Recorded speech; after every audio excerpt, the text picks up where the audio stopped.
कर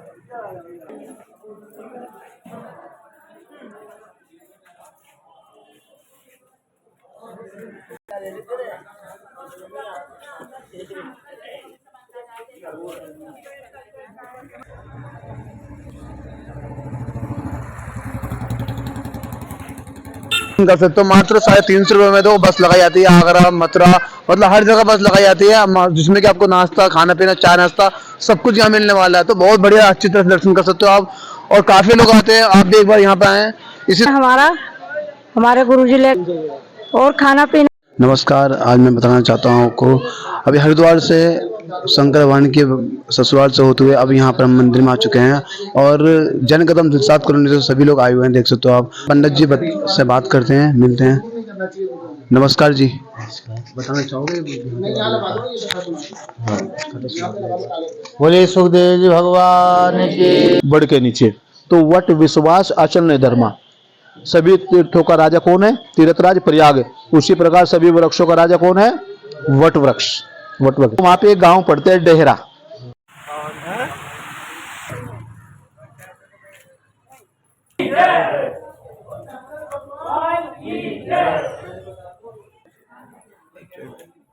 बाबा की जय, बोल जानकार की जय।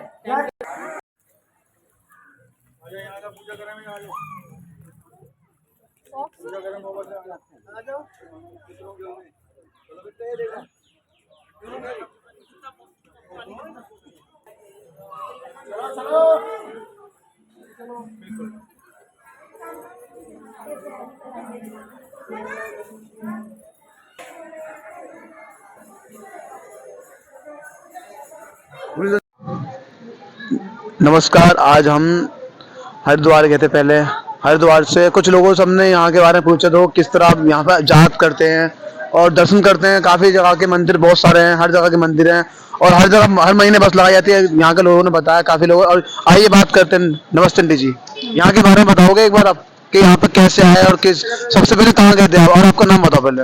सरोज। कहाँ रहते, कहाँ पर आप? मैं सरोज बोल रही हूँ और दिलशाद गार्डन में रहते हैं। और यहाँ हम पहली बार दिलशाद गार्डन से आए, और कोई ज़्यादा किराया नहीं है हमारा। हमारे गुरुजी लेके आए, हर बार हर महीने गाड़ी लगाते हैं, तो हमने उनके द्वारा यहाँ धाम देखा है। हर महीने गाड़ी लगाते हैं, हर जगह ले, हाँ हर जगह ले जाते हैं। किराया 350 रुपये का, खाना पीना नाश्ता सब उसी में, घूमना फिरना सब उसी में। बहुत अच्छे से कराते हैं, बहुत बढ़िया से कराते हैं, कोई प्रॉब्लम नहीं होती। अभी आप कहाँ के दर्शन किया अभी आपने? हम हरिद्वार गए, मनसा देवी गए, और हम यहाँ भोले जी की ससुराल आए। और अभी हमें और कहीं जाना है, शुक्रताल अभी हमें जाना है घूमने। इतने पैसों में हमें हर जगह घुमाया जाता है, केवल 350। और खाना पीना भी होता है, नाश्ता भी होता है। और किसी को कोई प्रॉब्लम होती है तो उसका साथ गुरुजी, किसी के पास खर्चा नहीं है तो अपनी तरफ से पूरा देते हैं। और किसी को आना हो तो कैसे आएंगे बता दो एक बार। मंदिर दिलशाद कॉलोनी में दरबार बना हुआ है जैन का धाम का, वहाँ ऑफिस है, वहाँ मैडम बैठती है, उनसे पर्ची कटाइए 350 रुपये की, और आप आइए। तो जैसे कि बताया दो, आप हर जगह के दर्शन कर सकते हो। मात्र 350 रुपये में तो बस लगाई जाती है आगरा मथुरा, मतलब हर जगह बस लगाई जाती है, जिसमें कि आपको नाश्ता खाना पीना चाय नाश्ता सब कुछ यहाँ मिलने वाला है। तो बहुत बढ़िया अच्छी तरह से दर्शन कर सकते हो आप, और काफी लोग आते हैं। आप भी एक बार यहाँ पे आए। इसी तरह मिलते रहेंगे नेक्स्ट वीडियो। तब तक लेते छोटा ब्रेक। धन्यवाद।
जहाँ जुआ खेला जाता हो, मदिरा का सेवन हो, हिंसावर्ती हो, परिस्त्री गमन हो, तो कलयुग ने यह कहा था, महाराज आप मुझ में दोष ही दोष देख रहे हो, मेरे में तो बहुत बड़ा गुण है।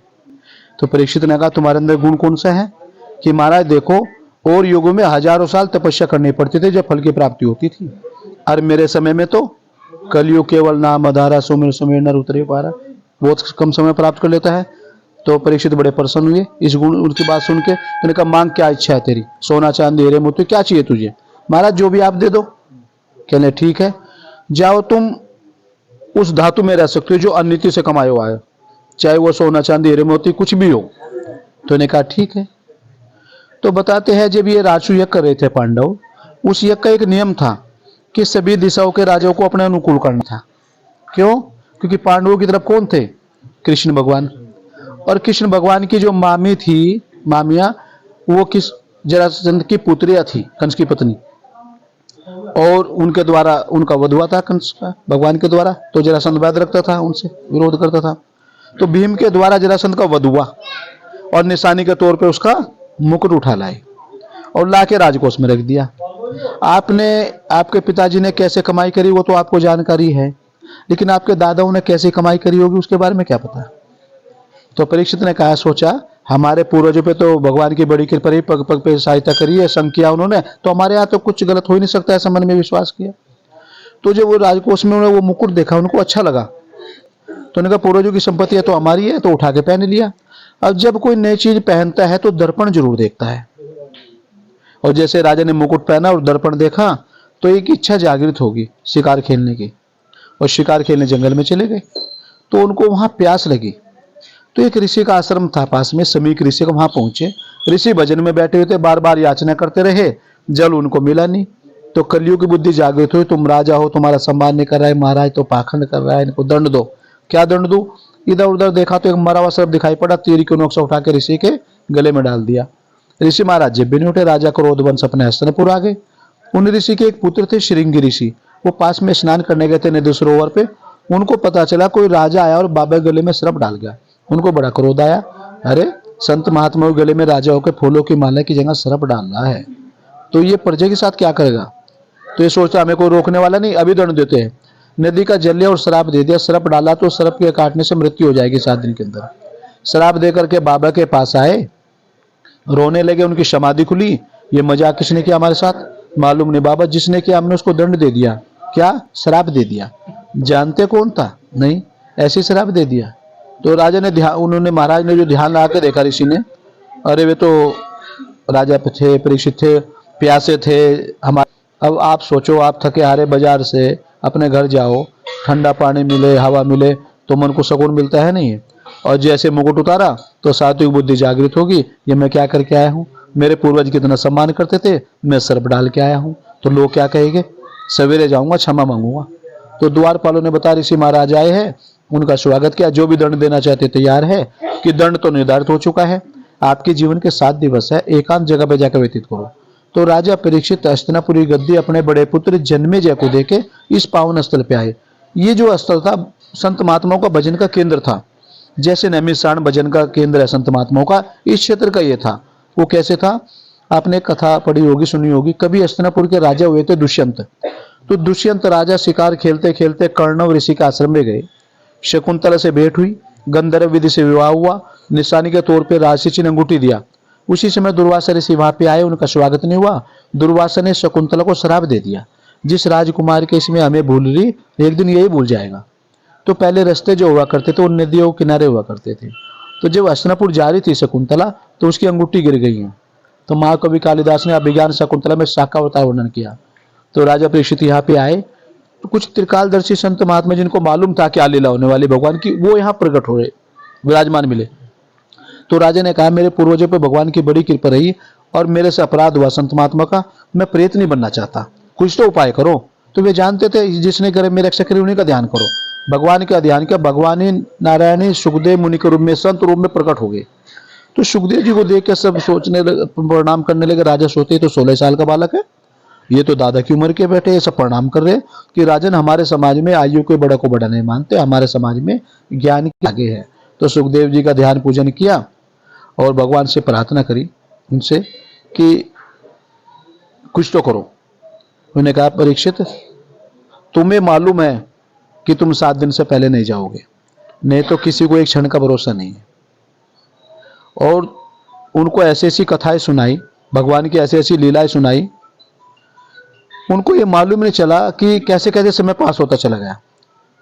और जैसे ही आप किसी कोई नाटक सीरियल देखते हो तो जैसे वो कट करते हैं तो एक इच्छा जागृत होती है कि कल क्या बताए आएगा आगे। कोई चीज आपने देखी हुई है तो आपको मालूम है कि आगे क्या होगा, और जब कोई चीज नहीं देखी है तो एक इच्छा रहती है कल देखेंगे आगे क्या चलेगा इससे आगे। तो ऐसे राजा के मन में विचार उठते चले गए। तो मालूम ही नहीं हुआ कैसे 6 दिन निकल गए। और जैसे 7वां दिवस आया तो उन्होंने कहा मैं तुम्हें अब एक वो चीज सिखाता हूं जिसके वो उस फल की प्राप्ति हो जाएगी तुम्हें, जिसके लिए देवता भी तरसते हैं, मोक्ष। क्यों? जहां बैठे हो ना इस स्थल पे देवता भी आ गए थे स्वर्ग छोड़ के अमृत का कलश लेके कि महाराज ये लोग अमृत और इसको पिला दो, परीक्षित को अमर हो जाएगा। तो सुखदेव जी ने कहा परीक्षित अमृत आ गया है, अब ये अमृत पी लो, तुम अमर हो जाओगे और संसारिक सुखों को भोगो। तो उन्होंने कहा महाराज और ये कथा, तो ये क्या फ्री में आए हैं? स्वार्थ लागे करे सब प्रीति, भाई बगैर स्वार्थ के तो कुछ है ही नहीं। कथा ये सुनेंगे, अमृत तुम पियो। तो महाराज इस कथा मेरे अमृत में कि कथा अमृत पी करके संसारिक सुख भोगोगे, लेकिन काम क्रोध लोभ मोह अंदर तुम्हारे अंदर बने रहेंगे, तुम्हारे अंदर अभिमान भी जागृत होगा, तुम्हारा पतन भी होगा, चाहे देवता भी बन जाओ और देवताओं का भी विवाह समय समय पे, और भागवत रूपी सुन करके तुम उस चीज को प्राप्त कर सकते हो। तो परीक्षित ने कहा गुरुजी मैं तो कथा ही सुनूंगा, मैं अमृत पीता ही नहीं। तो देवताओं को भी यहाँ देवता भी आ गए थे, संत महात्मा तो थे ही, देवता भी विराजमान हो गए थे। तो उनको एक क्रिया सिखाई अष्टांग योग। तो उन्होंने अपनी इच्छा से यहाँ से प्राण निकाल दिए। तो तक्षक आया काटने, ब्राह्मण आए बचाने, दोनों की परीक्षा हुई। तक्षक ने कहा मैं काटूंगा, आप बचा दोगे, इतिहास बिगड़ जाएगा। क्योंकि कथा बहुत लंबी में थोड़ा सा, तो क्या मिलेगा? कहने लगे धन इत्यादि जितना चाहिए हम दे देते हैं। तो तक्षक ने ब्राह्मण को धन देके मोड़ दिया। तो मुड़ना होते मोड़ना हो गया, शब्द का अपभ्रंश हो जाता है। 5 किलोमीटर जो कस्बा पड़ा आपको, यहाँ पे आए देखा राजा बैठा, जाकर डंक मारा। तुम मरे हुए क्या मारो, शरीर की कीमत कब तक है? जब तक श्वास, और श्वास निकल गया तो मिट्टी का। तो उनके जो पुत्र हुए परीक्षित के जन्मे जब उनको क्रोध आया, उन्होंने सर्प योग शुरू करा। चारों दिशाओं से आगे सर्प गिरने लगा। उनको में नाग जाति घबराई, ब्रह्मा के पास गई, आपकी सृष्टि में एक पृथ्वी का राजा हमें मारने पे तुला है और आपने हमारी रक्षा करके तो कौन नहीं करेगा। आस्तिक मुनि को भेजा, उन्होंने समझाया तुम्हारे पिता को गति प्राप्ति जो देवताओं के लिए भी दुर्लभ है, तुम तो अपराध कर रहे हो। तो उन्होंने कहा मैं सर्पों को नहीं छोड़ूंगा, सर्प विहीन कर दूंगा, निर्भयों का विचरण करेंगे। कि राजन तुम क्रोध के वशीभूत होकर ऐसा सोच रहे हो। अच्छा हमारे पे एक प्रश्न का उत्तर दो, तुम्हारे राज्य में कोई अपराध करेगा तो क्या करोगे? महाराज कोई अपराध करेगा दंड दूंगा। किसको दोगे? जो अपराध करेगा उसके को देते हो, सारी प्रजा को दे दो। महाराज अपराध तो एक नहीं किया, सारी प्रजा कह दे दू, ये तो तुम सोचो। तुम्हारे पिता को तो एक ने डसा, सबने थोड़ा डसा, जो सबको मारने पे तुले। तो सात्विक बुद्धि जागृत हुई, शक को रुकवा, उनकी महत्वता करवाई। भागवत की जो परंपरा है, भागवत की जो शुरुआत है पृथ्वी पे यहीं से हुई। जितनी भी कथाएं हुई शास्त्रों में सब वटवृक्ष के नीचे हुई। शंकर भगवान ने पार्वती को सुनाई कैलाश पर्वत पे वटवृक्ष के नीचे, सुखदेव जी ने परीक्षित को सुनाई वटवृक्ष के नीचे, नैमिषारण्य में सूत जी ने सोनकादि ऋषियों को सुनाई वटवृक्ष के नीचे, मैत्रेय जी ने विदुर को सुनाई हरिद्वार में वटवृक्ष के नीचे, चरणदास जी को गोद में बिठा पेड़े का प्रसाद दिया बड़ के नीचे। तो वट विश्वास अचल ने धर्मा। सभी तीर्थों का राजा कौन है? तीर्थराज प्रयाग। उसी प्रकार सभी वृक्षों का राजा कौन है? वटवृक्ष। वटवृक्ष। अभी ये कथा सुनाई, पहले चमत्कार हुआ। राजस्थान में अलवर जिला है, अलवर से एक रोड जाती है भै रोड, तो वहां पे एक गांव पड़ता है डेहरा। तो वहां पे चरणदास जी महाराज का जन्म हुआ था। छोटे बच्चे थे, गांव के बाहर खेल रहे थे पत्ते की चक्री बना के। चक्री समझ गए ना, ये जो पत्ते होते हैं, पत्तों में तिल्ली डाल के दौड़ते थे ना। तब सुखदेव जी ने इनको गोद में बिठा पेड़े का प्रसाद दिया कि चेला बना लिया। सत्संग में गए तो मालूम हुआ प्रभु प्राप्ति बिना गुरु का नहीं होता। फिर गुरु की तलाश में लगे, ऐसा गुरु चाहिए जो काम क्रोध लोभ मोह अहंकार से परे हो। कि ऐसा तो एक ही गुरु है, नारायण का अवतार सुखदेव महाराज। कहाँ मिलेगा? क्यों तो अंतर्यामी है। तो मन में वहीं पे चलना चाहिए जहाँ भागवत सुना है। तब ये दिल्ली से 19 साल की अवस्था में यहाँ पधारे। सुखदेव महाराज बैठे नजर आए, बचपन की याद दिलाई और यहाँ पे इनको दीक्षा प्रदान किया। तो तब इनका नाम रखा चरणदास। इनका नाम था रणजीत लाल भार्गव। तो फिर दिल्ली चले गए। तो दिल्ली में एक स्थल है फतेहपुरी, वहां पे 14 साल तक योग साधन किया, अष्ट सिद्धि नवनिधि प्राप्त की। तो सुखदेव जी ने ध्यान के अंदर कहा, अष्ट सिद्धि नवनिधि का मालिक हो, बादशाह की तरह रहो। 30 नौकर लगाए, 2 दरवाजे पे कोचेवा डुला रहा, कोई सेवा कर रहा। बहुत स्थल बनाए, फतेहपुरी, तेलीवाड़ा, गर्दनपुरा, नई बस्ती, घासी मंडी। एक स्थल है चावड़ी बाजार। चावड़ी बाजार में चरखी वाला, चरखी वाले में चरणदास की बगीची, चरणदास की बगीची, चरणदास मार्केट, इन्हीं का नाम से। बड़े बड़े बादशाह, शाह आलम अली गोबर, मोहम्मद शाह, नादिर शाह, सब चरण में झुक गए दिल्ली में। फिर ये वृंदावन गए। वृंदावन में सेवा कुंज, सेवा कुंज में भगवान के साथ रासलीला। जिस रासलीला में श्रेष्ठ रचयिता ब्रह्मा का प्रवेश नहीं हुआ, नारद का प्रवेश नहीं हुआ, चरणदास का प्रवेश हुआ। और 52 शिष्य हुए और 2 शिष्य प्रसिद्ध हुए, सहजबाई और दयाबाई। तो इन्होंने बताया सुखदेव महाराज तो आज भी ढूंढने वाले चाहिए। कहाँ 5000 साल और कहाँ 300 साल। तो दिल्ली वाले तो धन्य है कि जो हाँ ऐसे महापुरुष ने लीला करी वहां पे दिल्ली में बैठ करके। बड़े सुखदेव महाराज की आज की ज्ञानवर्धन कहानी के लिए आचार्य का ज्यादा समय तो नहीं लिया प्रभु? नहीं, कोई दिक्कत नहीं। तो पंडित जी ने बहुत अच्छी बात बताई कि बहुत काफी साल पुरानी बात बताई। देखो तो इसी बात पे अमल करें। देखो अब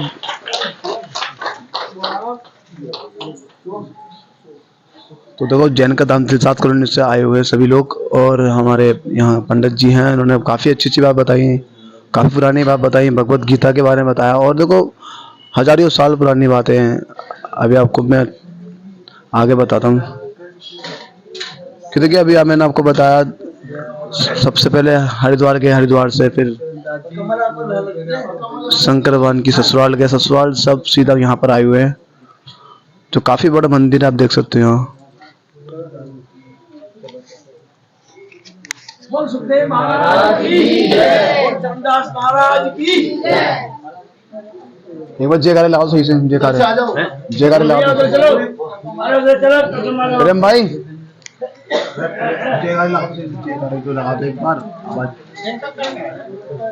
तो गुरु महाराज की लगा दो। जीते एक बार लगाते आवाज यार, जयकारे लगा दो सही से, जयकारे। महाराज की जय, सुखदेव महाराज की जय। उधर निकलो ना।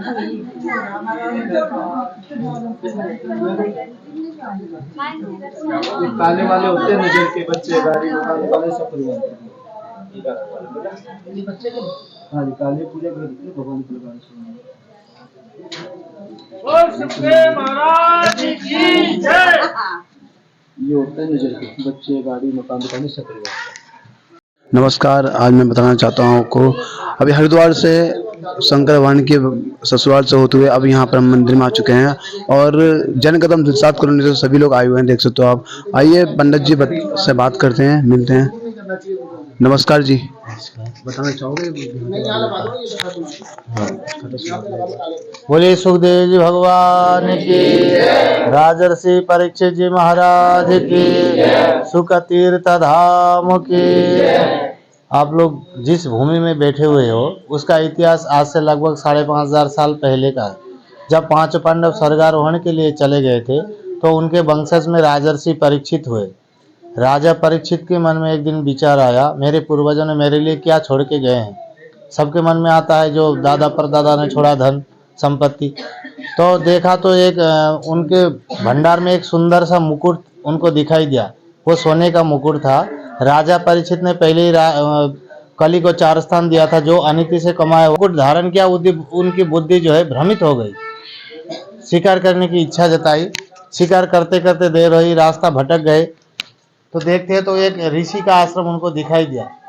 जाके पानी मांगने लगे तो वो ऋषि जो है ध्यान में बैठे हुए थे। ध्यान के कारण उनको कुछ भी सुनाई नहीं दिया।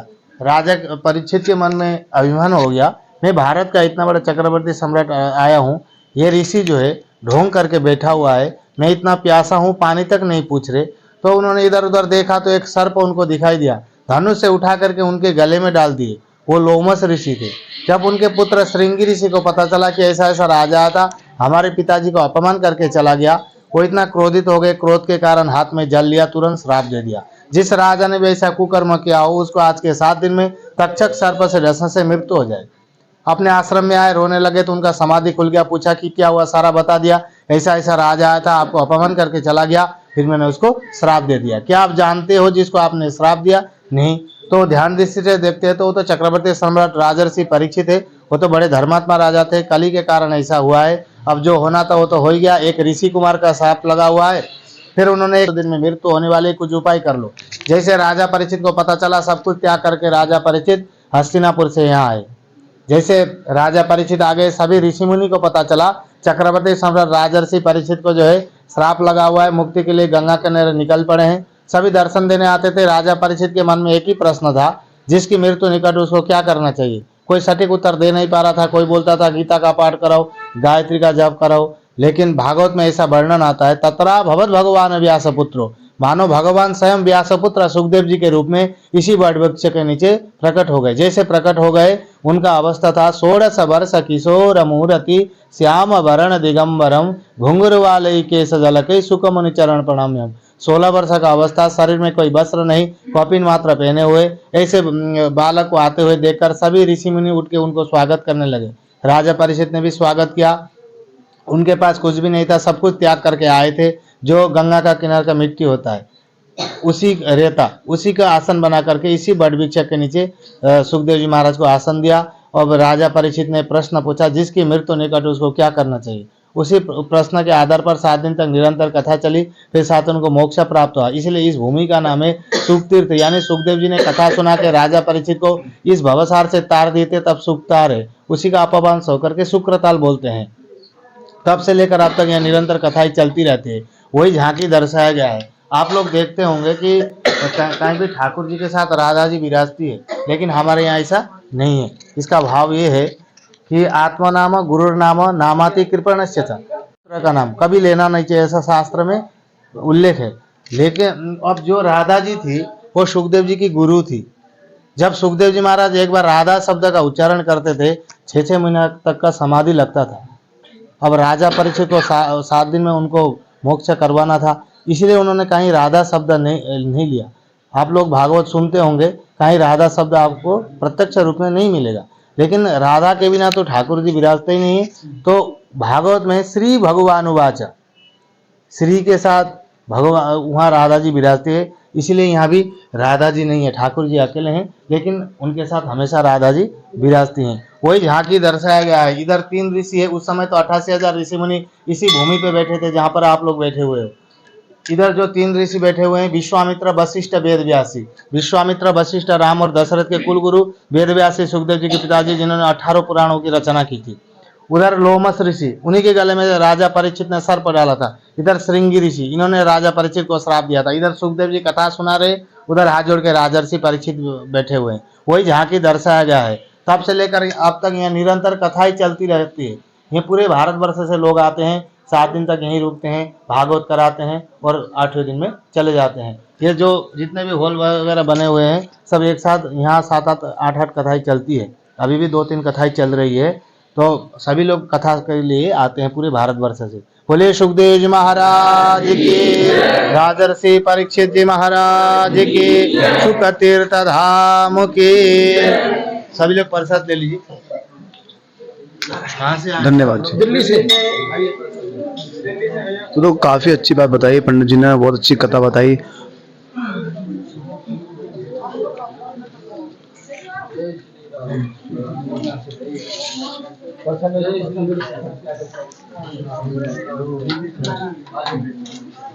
भागवत गीता काफी अच्छी बताई पंडित जी ने। और अभी हम पहले तो देखिए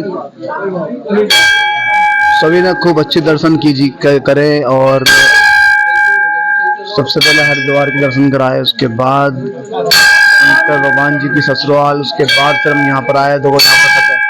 यहाँ के बारे में बताया पंडित जी ने। सुखदेव महाराज की जय। महाराज की जय। ये निकलने दो पूजा। हाँ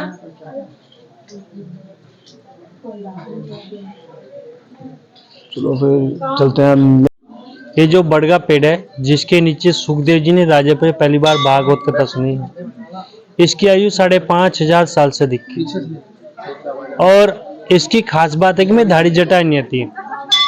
जैसे दूसरे बड़गे पेड़ होते हैं उनमें लटाएं नीचे लटक जाती हैं, वो नहीं आती इसमें। जो भागवत कथा सुखदेव जी ने राजा परीक्षित जी को सुनाई, वही भागवत कथा पेड़ ने भी सुनी, तो ये भी अमर हो गए। तो इसको अक्षय वट वृक्ष कहते हैं।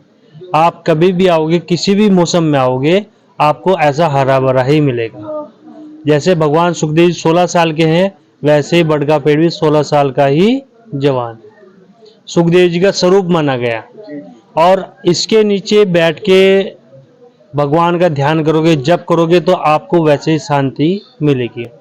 क्योंकि जिस स्थान पे बैठ के भगवान ने कथा सुनाई और राजा पे जो मोक्ष हुआ, अगर हम वहां बैठ के अपना 2 मिनट 5 मिनट ध्यान करेंगे, जप करेंगे, जो भी आपके गुरु का है, तो उसका भी फल हमको बहुत ज्यादा प्राप्त होगा। क्योंकि इस वट वृक्ष के नीचे बैठने से ही और ध्यान करने से मनुष्य को वैसे फल प्राप्त हो जाता है। शांति का प्रतीक है। आप थोड़ी देर बैठोगे तो आपके मन में अपना आप ही शांति का भाव प्रकट हो जाए।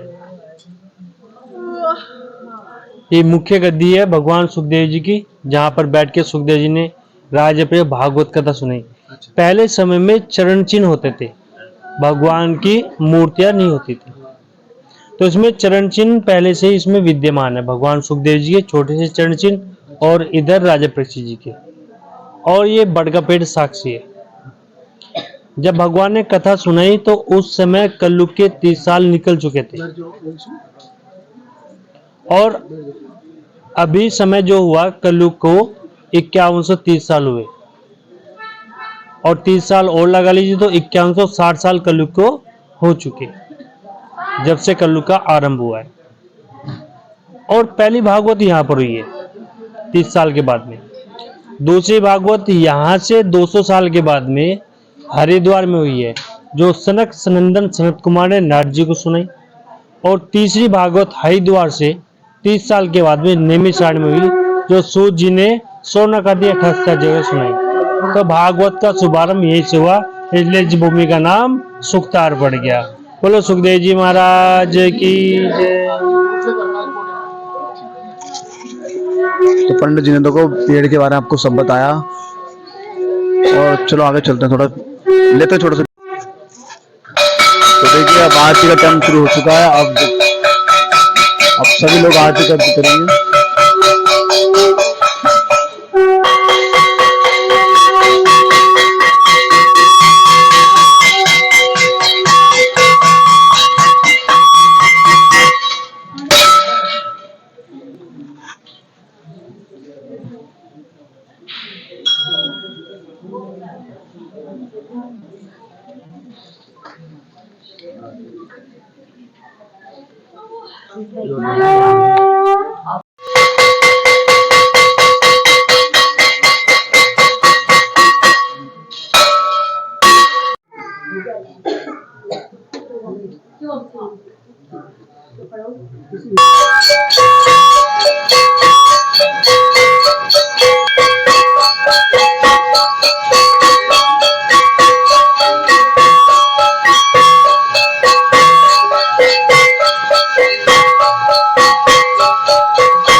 बहुत अच्छा रहा। ये गुरु की कृपा है जो हम लोग सब दर्शन कर रहे हैं मंदिर में। सुखदेव जी की, श्री कृष्ण की, बहुत अरे दर्शन कैसे करके कैसा लगा? बहुत बढ़िया। बढ़िया लगा। अच्छा। अम्मा कैसा लगा? बढ़िया, अच्छा लगा। हमारे जैन का धाम ने हमें कहाँ कहाँ ना घुमा दिया। हम इनसे जुड़े तो हमें फायदा ही फायदा हुआ। मेरे बोल जैन का धाम की जय, वो सुखदेव महाराज की जय। कैसा लगा आपको यहाँ पर ये भगवत गीता पढ़कर पाठ जो पढ़ाया था पंडित जी ने, सही लगा? चलो जी, बहुत बढ़िया।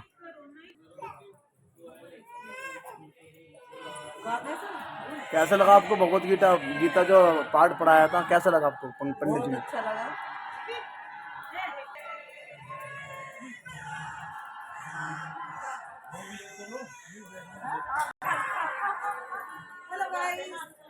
कैसा लगा आपको भगवत गीता पाठ पंडित जी ने पढ़ाया, कैसा लगा?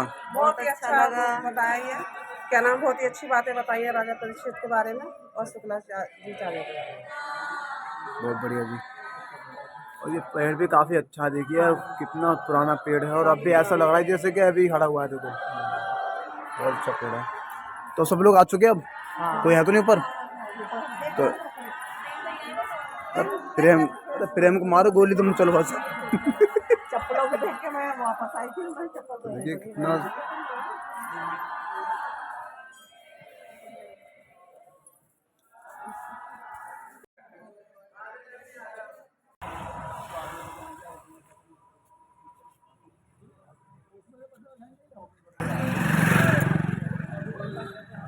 ये हमारे ड्राइवर साहब है, देखिए